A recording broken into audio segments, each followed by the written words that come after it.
Lalo pang hinigpitan ng mga taga-Philippine Coast Guard ang pag-inspeksyon sa bagahe ng mga pasahero sa Batangas Port. Tinitiyak din munang may suot na life jacket ang bawat pasahero bago bumiyahe. May ulat on the spot si Jamie Santos. Jamie? Pia, para tiyaking ligtas at payapa ang magiging biyahe ng mga pasahero dito sa Batangas Port, wala nang tigil sa pag-iikot ng mga otoridad sa palibot ng pantalan. Ininspeksyon ng mga tauhan ng Philippine Coast Guard ang Terminal 2 at 3. Ang mga dumadaang pasahero rito masusing iniinspeksyon ng mga dala nilang bagahe. Pinapadaan sa x-ray machine ang bawat bagahe para ma-check kahit ang pinakaloob nito. Ang paghihigpit na ito raw ay ginagawa nila para tiyaking walang makakapagpuslit ng anumang ipinagbabawal na bagay. Wala rin daw tigil sa pag-iikot ang mga K9 units ng Coast Guard sa palibot ng pantalan.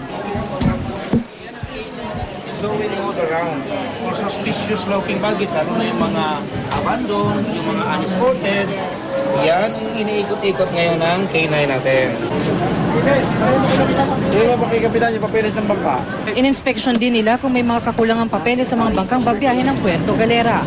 Bawat pasaherong sasakay rito, tiniyak na suot muna ang mga life jacket bago ito pinabiyahe. Inikot naman ng mga tauhan ng PNP ang coastline na nasakupan ng Batangas Port. Maliban dito, pinakita rin nila mga vital installations na binabantayan nila dahil sa oil depot nakalapit nito. Since na nagsa-celebrate na nga tayo ng Quaresma, regular yung patrolling na ginagawa ng PNP Maritime Group dito sa pantalan ng Batangas, ganoon na rin sa mga seawaters ng Batangas City para mapangalagaan natin yung ating mga pasahero na naglalakbay ngayong Semana Santa. Pia, bukod dyan, may mga nakaantabay na rin na Coast Guard at maritime vessels at mga rubber boats sakali may mga mahulog na pasero, may handa kaagad na mag-rescue sa kanila.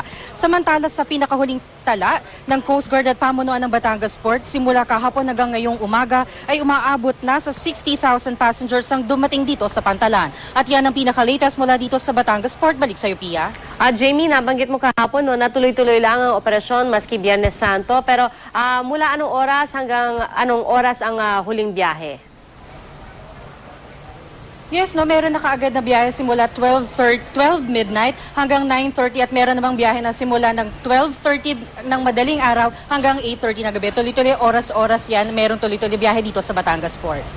Alright, maraming salamat, Jamie Santos.